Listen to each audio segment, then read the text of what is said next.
Hello, and welcome to another edition of the Fifth Quarter. I'm Mike Ciarochi, sports editor of Herald-Standard.com, joined as always by George Von Benko, memory lane author and WMBS radio personality. Of course, we're here today to talk about the big game of the century, maybe, at least the weekend. It's the big game of the weekend. Yeah, okay. I don't know if I'd go with game of the century. Yeah. I think that's what they tagged the 1966 Michigan State Notre Dame game of the game of the century. These two teams meet again in the playoffs. Maybe then we'll call it the game of the year or something. But it's the New England Patriots at the Pittsburgh Steelers, Sunday, 4 o'clock, 4:15 probably. But it's Patriot Week. Anytime it's Steelers and Patriots, it's Patriot Week, and the stockade was definitely fortified around the practice facility down there. Looking for cameras, stray cameras. Exactly, yeah. They were checking everybody that was coming in. No Spygate this time, but they let you through, though. Huh? They let me through. I never have a camera with me. But in any case, it was an upbeat attitude. They're getting some people healthy, Harrison's still not going to be back, but Casey looked like he looked good to go, barring something late in the week.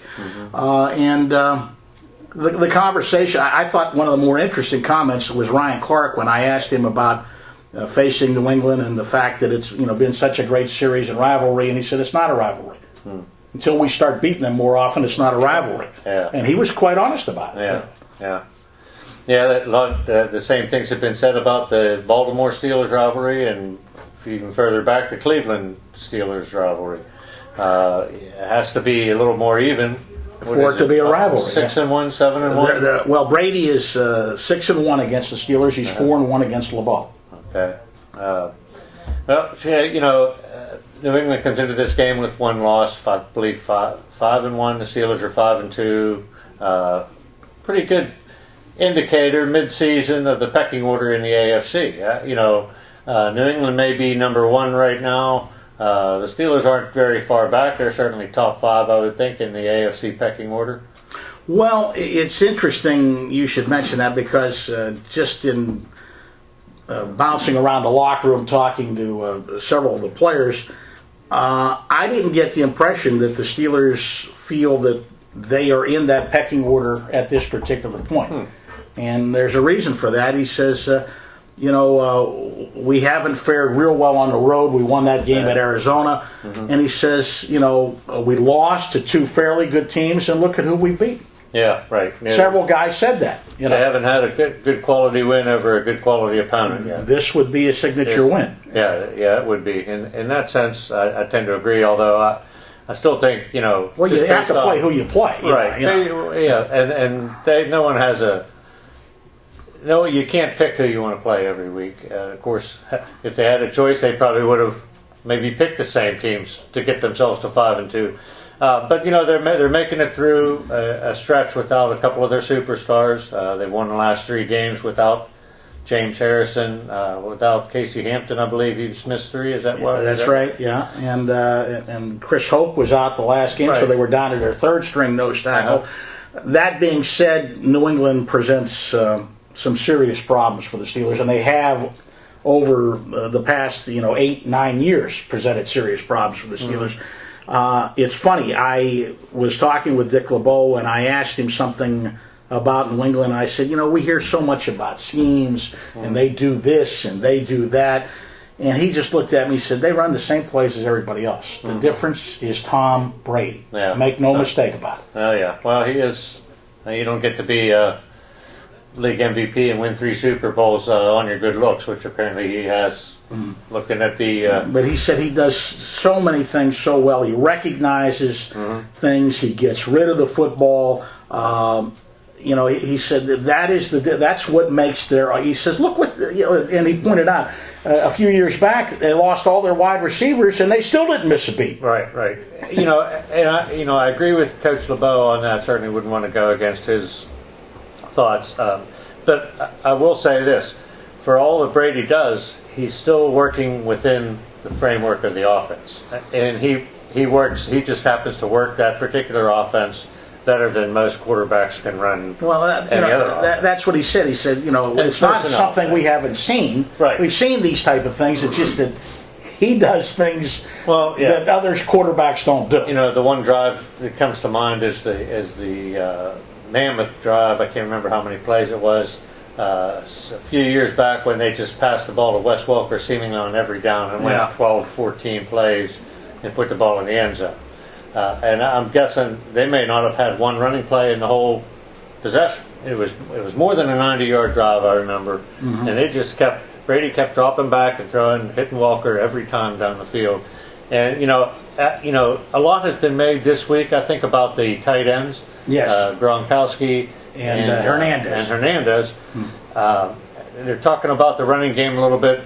Not too many people are talking about Wes Welker, who just happens to lead the league in receiving. Well, and they got another guy who's pretty good too, who came back to them after being Deion Branch has hurt the Steelers in the past. The one difference I think between this game and Steelers Patriots games in years past is that the Steelers pass defense is pretty strong this year, at least on paper and at least in the stats through 7 games. I wonder, there again we get into numbers, and there was a lot of discussion the other day about numbers in the Steelers locker room. Mm-hmm. And yes, the pass defense has been very, very good, but how much is that because of the success people had running the football against Pittsburgh in some games, and they didn't throw earlier. And then everybody brought up New England, number 32 in the NFL, dead last in defense. In overall defense. Dead last in overall defense and scoring. They've given up a lot of points.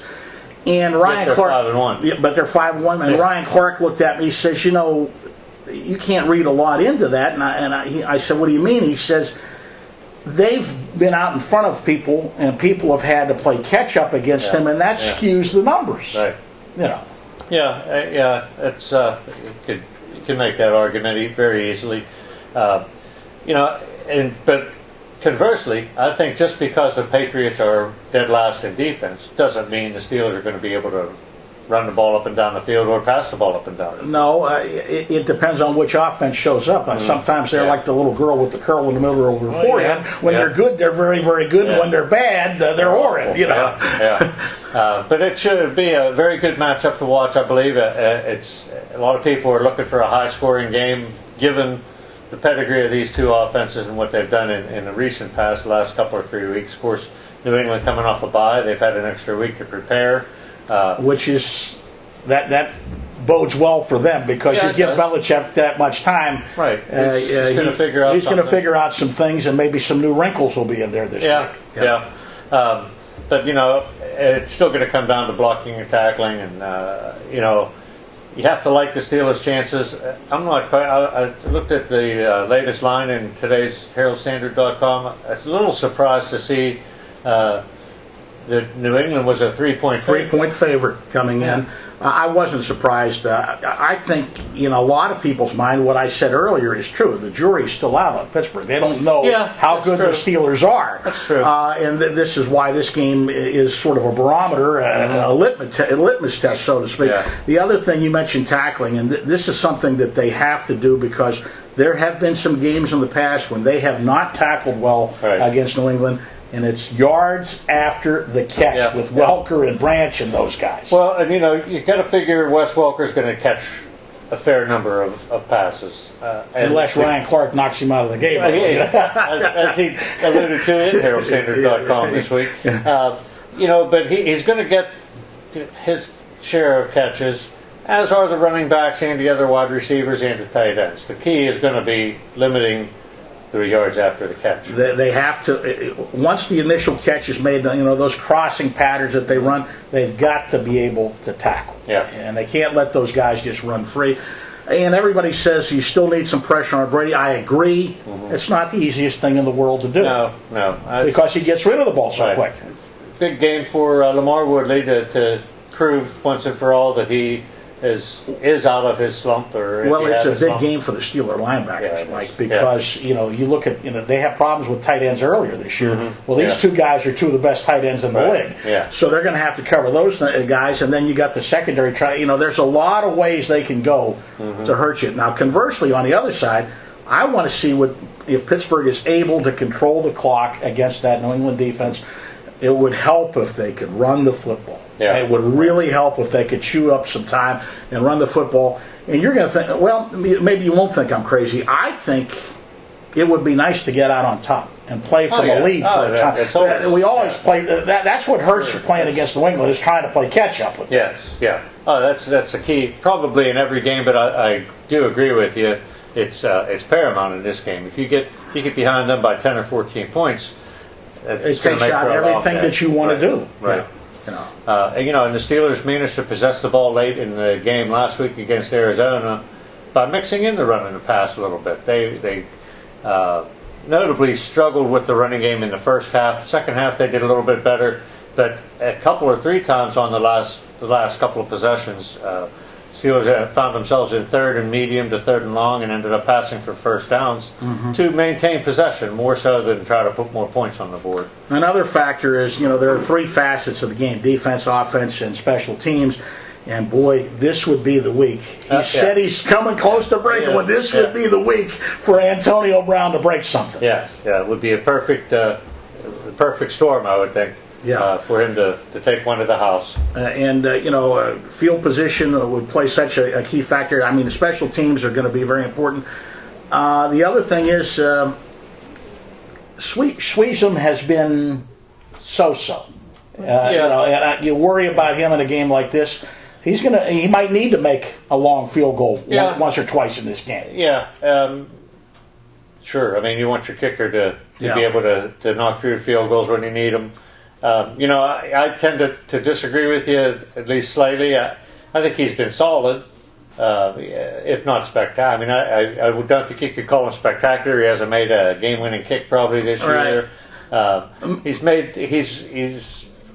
missed 2 kicks since he came to the Steelers? I'd have to one look last back. Year, one. I think there's more misses this year. I think there's 2 this year.